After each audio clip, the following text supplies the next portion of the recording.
Pada part ke-183 diambil dari light novel bab 413 sampai dengan 414, kedatangan Raja Pertempuran keempat.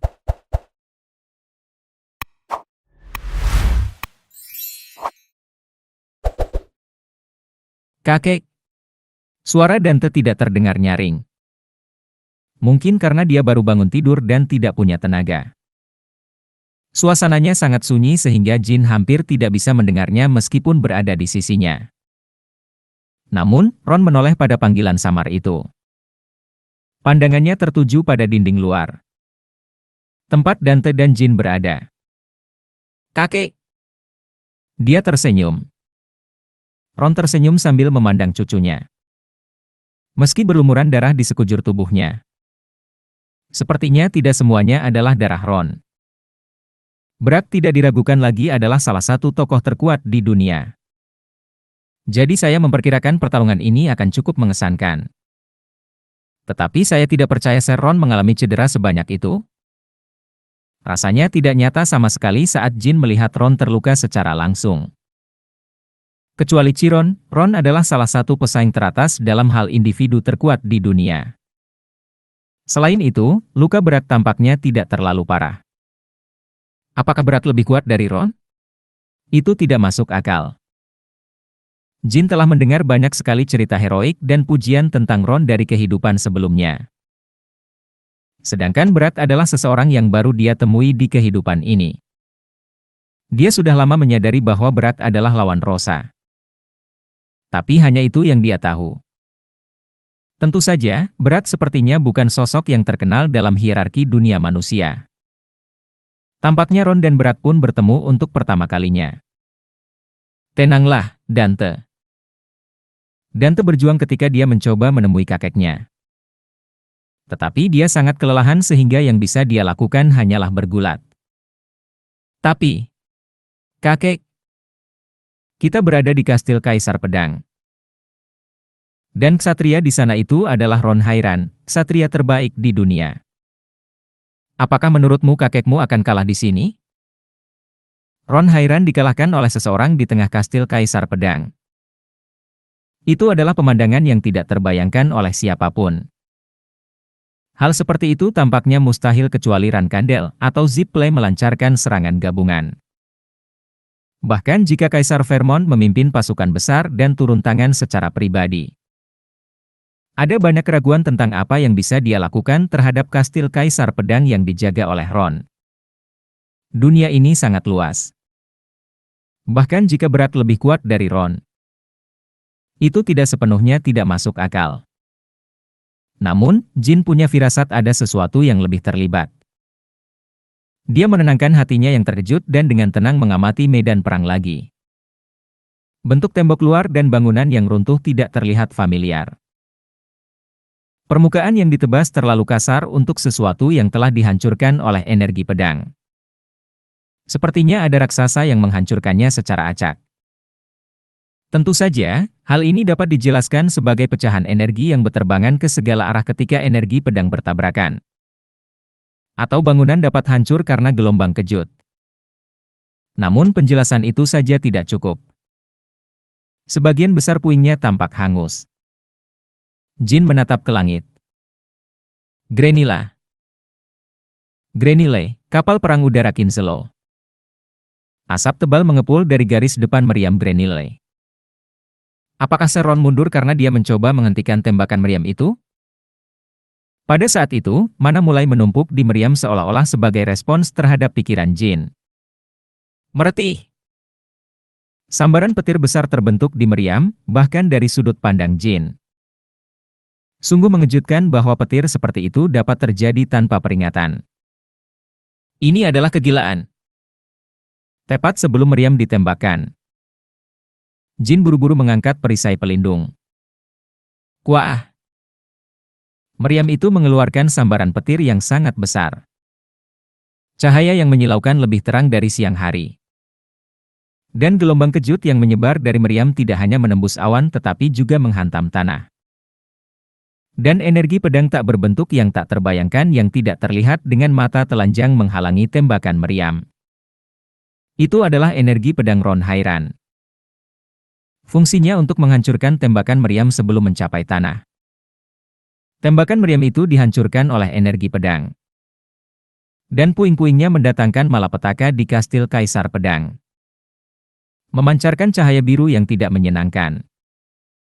Ksatria dan prajurit Hairan mati-matian memblokir pecahan meriam. Gelombang kejut dari meriam menghantam perisai pelindung Jin dengan keras. Mata merah Dante bergetar saat dia mengatupkan giginya karena tak berdaya. Dia bahkan memuntahkan segenggam darah. Dan kemundurannya semakin cepat karena amarahnya. Kah? Dante, tolong, dengarkan aku. Aku akan mengevakuasimu segera setelah ledakan selesai, jadi tenanglah. Refluksmu semakin parah karena amarahmu. Tolong. Pikirkan Seron, dia tidak akan menginginkanmu untuk terluka lagi. Itu mengingatkan Jin saat dia menghadapi Kosek di reruntuhan kuno Kolon.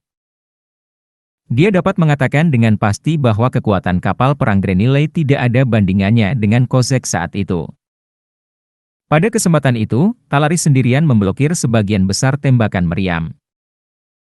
Dan Jin nyaris tidak bisa bertahan dengan membelokkan puing-puing yang jatuh ke arah penduduk asli. Saat ini, terdapat ribuan ksatria dan prajurit di kastil Kaisar Pedang. Berbeda dengan insiden Kolon. Tampaknya mereka tidak cukup untuk menghentikan kehancuran kastil Kaisar Pedang bahkan jika mereka semua membersihkan puing-puingnya. Apakah ini sebabnya mereka begitu percaya diri ketika menyerbu kastil Kaisar Pedang? Namun, Kaisar Pedang tetaplah Kaisar Pedang. Awalnya, hanya satu atau paling banyak dua tembakan meriam yang cukup untuk menghancurkan seluruh kastil Kaisar Pedang. Dan itu tidak berlebihan. Tapi Ron Hairan mencegah kastil itu jatuh. Seperti tembakan meriam. Energi pedangnya yang tak berbentuk terbelah menjadi potongan-potongan kecil dan mencegat puing-puing yang berjatuhan sebelum mencapai tanah. Dengan kata lain, Ron tidak hanya menghadapi Brak, dia bertarung sambil melindungi seluruh kubu sekutu. Mendeskripsikan skill bertarung sebesar itu hanya dengan kata sifat, kuat, tidaklah mudah. Itu sebabnya Jin tidak melihat kastil Kaisar Pedang berakhir hari ini meskipun situasinya tidak menguntungkan. Menurutku para bajingan Kinselo itu tidak berencana menghancurkan Hairan. Jika mereka melakukannya, mereka tidak akan menciptakan situasi di mana kelompok Biskel terisolasi di kastil Kaisar Pedang sejak awal. Terlebih lagi, fakta bahwa mereka menembakkan meriam berarti mereka telah mengamankan kelompok Biskel. Dan kemungkinan besar mereka akan mundur. Gelombang kejut yang mengenai perisai pelindung semakin berkurang. Shuri, bawa Dante ke tabib. Sepertinya rumah sakit juga sudah runtuh, jadi bawa dia ke tabib yang tampaknya paling mampu di belakang medan perang.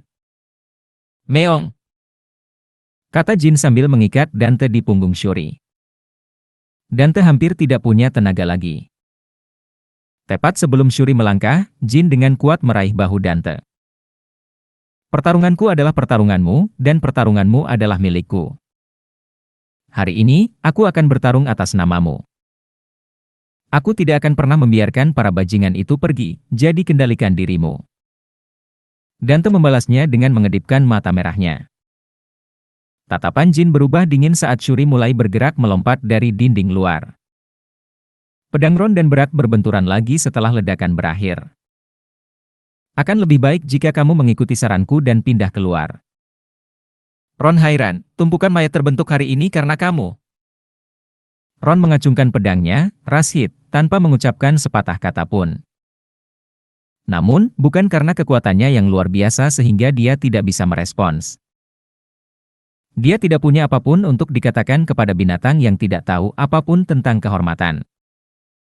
Pertarungan mereka berlanjut di mana keduanya tampak berimbang. Namun Ron mungkin memiliki keuntungan jika Grenille tidak ada di sana. Kamu akan mendapat banyak manfaat, Tuan Jin. Tiba-tiba, dia teringat perkataan Margiela saat situasi mulai terjadi. Sesuatu yang hangat melonjak dalam dirinya saat Jin merenungkan kastil Kaisar Pedang yang rusak. Kastil Kaisar Pedang adalah rumah teman-temannya. Mereka juga adalah orang-orang yang suatu hari nanti akan menjadi rekannya dalam pertempuran melawan Zippley. Manfaat? Aku akan pastikan kalian para bajingan menderita kerugian besar sehingga kalian tidak akan pernah berani melakukan hal seperti ini lagi. SSST. Shadow Energy mulai berkumpul di sekitar Bradamante. Itu adalah teknik khusus yang dia simpan sebagai upaya terakhir ketika menghadapi musuh yang tangguh. Shadow Blade, teknik khusus panggilan cahaya hitam. Pedang yang dibungkus dengan Shadow Energy membelah udara. Mengikuti lintasannya, ruang di sekitarnya terdistorsi dan membentuk satu gerbang hitam. Sebuah portal menuju ke dunia suku legenda kuno. Mustahil untuk memprediksi saudara mana yang akan muncul melalui Black Light Call. Bahkan jika seorang prajurit biasa dipanggil, itu masih akan menjadi bantuan yang signifikan untuk membalikkan keadaan pertempuran. Jin memfokuskan pikirannya dan menyelesaikan teknik khusus. Kemudian, Jin tidak bisa menahan senyum lega ketika seorang saudara laki-lakinya muncul dari gerbang hitam. Orang yang keluar dari gerbang adalah Rinpa, Raja Pertempuran keempat. Sudah lama sekali, Kakak Jin. Aku menang. Sudah lama sekali sejak dia mulai berbicara lagi. Jadi ucapan Rinpa agak terputus-putus. Namun, beberapa kata-katanya mengandung aura yang dalam dan kuat yang membuat semua orang yang hadir di medan perang mengalihkan perhatian mereka ke dinding luar. Siapa orang itu? Mungkinkah itu musuh baru? Tidak, dia bersama Jin Rankandel. Dia tampaknya menjadi sekutu. Tapi tetap saja, dari mana dia tiba-tiba muncul? Saat para prajurit saling bertukar pandangan, Rinpa menghunus pedang besar dari punggungnya. Berharap? Meskipun dia baru saja menghunus pedangnya, angin pedang yang kuat menyebar ke segala arah. Saya minta maaf karena memanggil Anda, Sister Rinpa. Tidak, aku baik-baik saja. Apakah mereka musuh? Rinpa mengarahkan pedang besarnya ke kapal perang Grenille dan Brak. Apa yang kamu inginkan? Kakak Jin. Untuk memusnahkan musuhku sepenuhnya. Rinpa mengangguk menanggapi jawaban tegas. Saya mengerti. Kapal perang Grenille sedang mengisi ulang meriamnya. Ron mengerahkan kekuatannya untuk memblokir tembakan meriam. Dan Brak tidak bisa mengalihkan pandangannya dari Rinpa. Itu suku legenda yang dibicarakan pemimpinnya, pikir Brak dalam hati. Ini adalah pertama kalinya dia merasakan emosi yang aneh. Dia belum pernah melihat legenda sebelumnya, apalagi melawannya. Dia hanya mendengar kekuatan luar biasa mereka dan belum mengalaminya secara pribadi. Meski begitu, itu sudah cukup baginya untuk merasakan gelombang mual dan bulu di tubuhnya berdiri tegak. Dia benar-benar yakin bahwa jika yang datang adalah prajurit suku serigala putih lainnya. Bukan dia, kaki mereka akan menyerah. Perasaan krisis yang mengerikan membebani tubuhnya. Dia tidak merasakan sedikit pun rasa takut bahkan saat menghadapi Ron Hairan. Tapi sekarang, bahkan Brak pun mengalami teror. Brengsek! Saya Brak Sidriker, pejuang hebat dari suku serigala putih. Aku seharusnya tidak terlalu takut pada orang seperti ini. Ha! Brak meraung dengan tekad dan menghilangkan rasa takut. Hatinya kini dipenuhi amarah terhadap Rinpa, bukan rasa takut. Aku, Rinpa, Raja Pertempuran keempat dari suku legenda termasyur. Meriam telah membidik dan siap. Dan semua orang di medan perang bersiap menghadapi ledakan yang akan segera terjadi. Namun, Rinpa melanjutkan dengan tenang, seolah tidak ada hal aneh yang terjadi. Aku menjawab panggilan kakakku, dan datang ke sini. Tugasku adalah menjadi pedangnya. Adapun musuhku, tinggalkan kata-kata terakhir kalian. Bam! Ketika Rinpa selesai berbicara, meriam kapal perang melepaskan sinar penghancurnya dan mengecat tanah menjadi biru. Kali ini, Energi pedang yang bersinar dengan warna biru yang bahkan lebih menyilaukan daripada tembakan meriam kapal perang menghalangi jalannya bahkan sebelum energi pedang Ron yang tak berbentuk mampu melakukannya. Itu adalah momen yang menakjubkan bagi semua orang di medan perang. Tampaknya seperti pertemuan dua berkas cahaya yang sangat besar. Itu adalah bentrokan antara energi pedang Rinpa dan tembakan meriam Grenille. Ledakan. Tembakan meriamnya pecah, dan pecahan biru berjatuhan seperti hujan es. Namun, kali ini, prajurit lain tidak perlu berurusan dengan pecahan itu. Itu karena energi pedang Ron yang tak berbentuk menyapu pecahan-pecahan itu di udara. Fragmen energi tersebut menghilang tanpa bekas. Seperti debu yang terbawa hembusan angin kencang.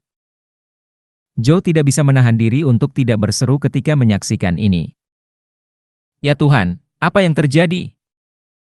Astaga! Kapal perang Grenille miring ke samping. Itu adalah energi pedang Rinpa yang menembus tembakan meriam dan bahkan perisai pelindung transparan. Mengenai lambung kapal secara langsung. Prestasi seperti itu dengan satu serangan hanya mungkin terjadi karena Ron sebelumnya telah melemahkan perisai pelindungnya. Kekuatan manusia super, di level lain. Rinpa telah menanamkan rasa takut pada para prajurit di darat hanya dengan satu serangan. Itu adalah kekuatan sebenarnya dari Raja Pertempuran keempat dari ras pertarungan terkuat yang dihancurkan di masa lalu. Karena orang-orang di dunia tidak tahu banyak tentang keberadaan suku legenda. Mereka hanya menganggapnya sebagai salah satu rekan jin. Mereka merasa luar biasa bahwa makhluk luar biasa seperti itu akan bertarung demi jin. Wah, Paman Joe! Bukankah kamu bilang kita akan aman saat kita naik kapal? Teriak Margiela. Dia, bersama Biskel dan Bouvard, telah menerima perawatan di dalam kapal sementara jin dan para penyerang terlibat dalam pertempuran. Itulah rencananya, tapi sekarang ada variabel yang tidak terduga. Margiela, lukamu akan terbuka kembali. Jangan bergerak, Biskel memperingatkan. Wah, punggungku. Tuan Biskel, punggungku. Diam, Bouvard. Joe bersandar pada tongkatnya dan dengan cermat menilai situasinya sekali lagi. Pada awalnya, Joe tidak dapat melihatnya dengan jelas karena keterkejutannya. Tapi tidak salah lagi legendalah yang menyerang lambung kapal. Keberadaan itulah yang menjadi dasar terciptanya golem legenda. Hah, legenda. Mata Joe berbinar dan dia tersenyum. Mereka berasal dari suku legenda, Margiela.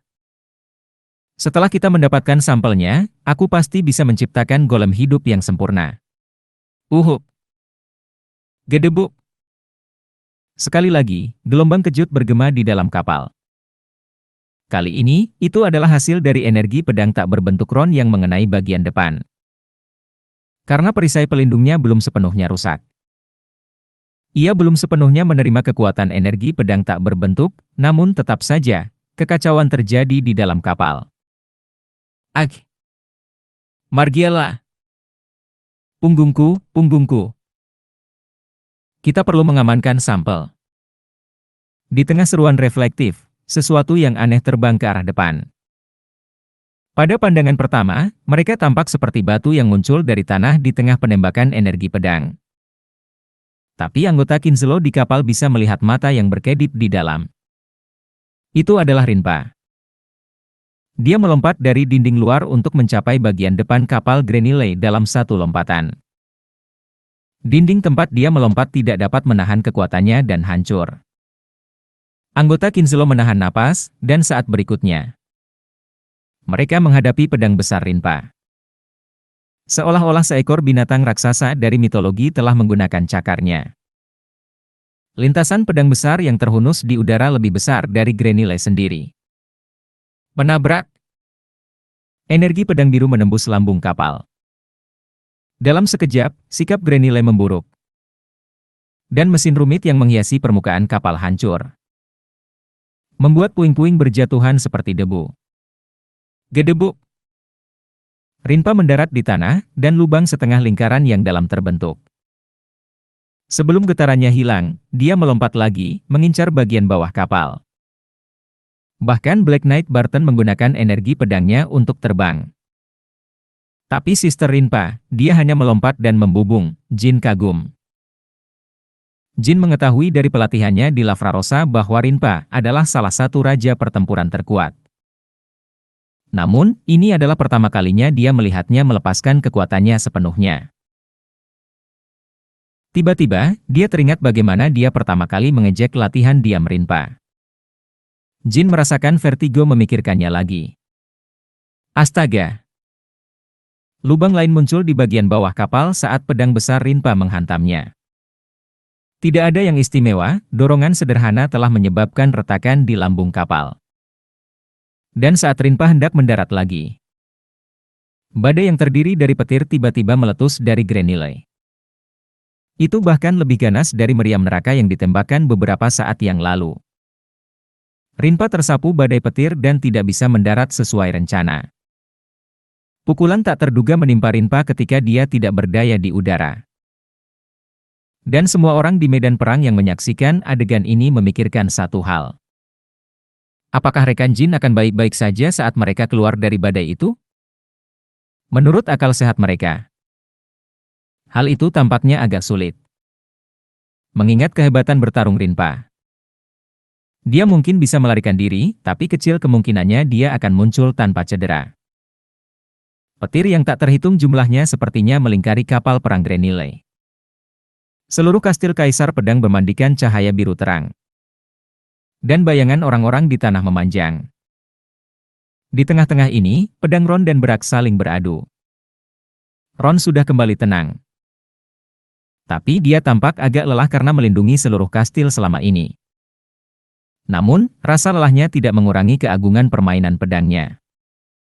Meski menumpahkan banyak darah dan kelelahan, energi pedang Ron yang tak berbentuk terus menajam.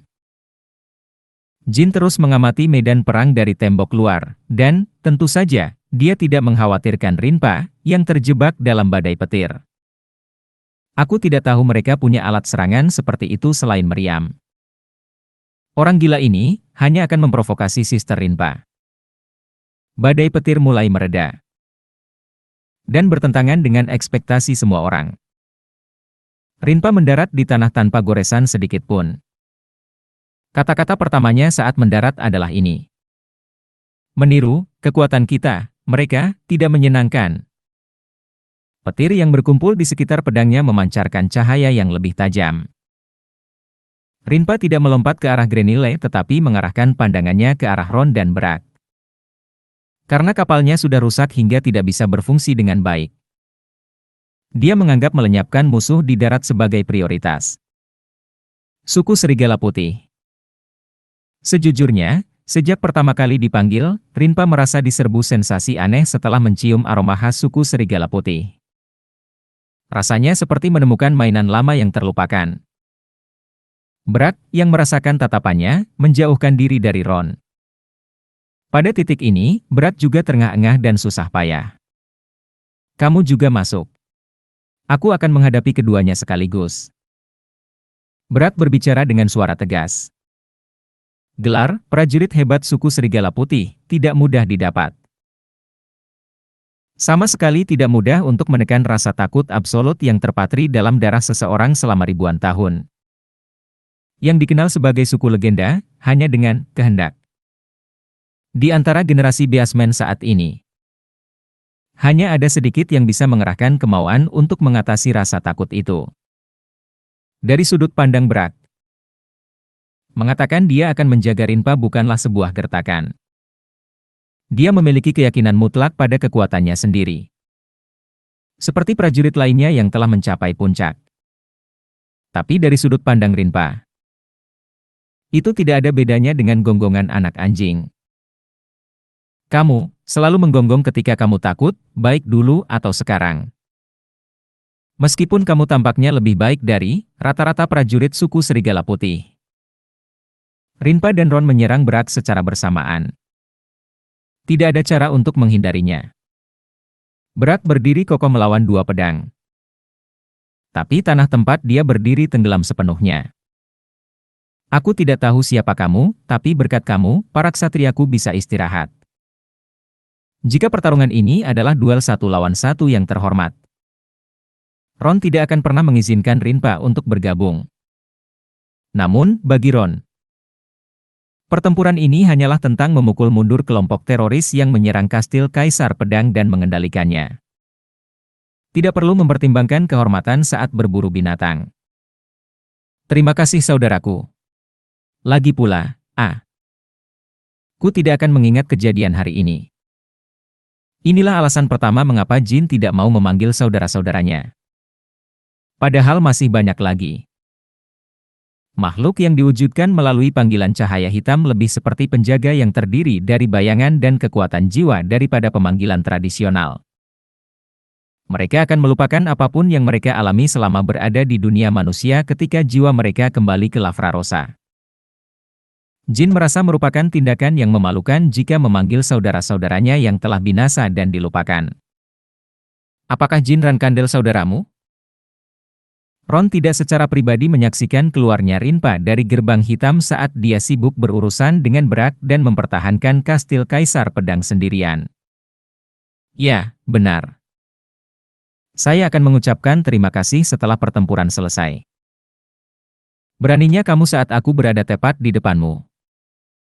Brak meraung dan mengayunkan pedang besarnya. Tapi dia tidak bisa menahan kekuatan gabungan keduanya. Kulit dan dagingnya terkoyak. Jika ada dukungan udara, mungkin dia tidak akan terdorong mundur begitu parah. Namun Grenilei tidak bisa mengumpulkan petir secepat sebelumnya. Mengalahkan Kinslow sepenuhnya. Itulah tujuan Jin. Dia ingin menghancurkan Grenilei dan, jika memungkinkan, menghabisi anggota Brak dan Kinslow secara bersamaan. Namun, ada pertimbangan. Jika situasinya terus memburuk seperti ini, pemimpinnya mungkin akan muncul, mereka bisa melarikan diri bersamanya seperti dalam insiden perkumpulan sihir hitam. Tapi Ron dan Rinpa bukan satu-satunya yang berada di medan perang. Masih ada naga, termasuk Murakan dan Kui Chantele, di langit. Dan sekarang setelah tidak ada lagi pecahan yang berjatuhan, pasukan darat dapat bergabung kembali dalam pertempuran. Bahkan jika pemimpinnya datang, melarikan diri tidak akan semudah dulu. Jin mengatupkan giginya dan mencapai kesimpulan itu.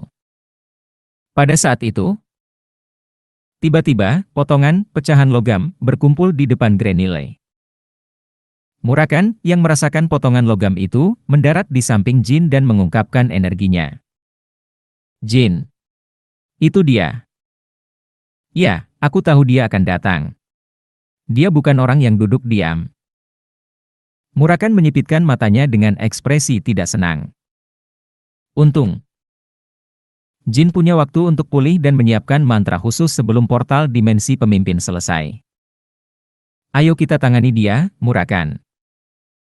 Jin berkata sambil meningkatkan mananya.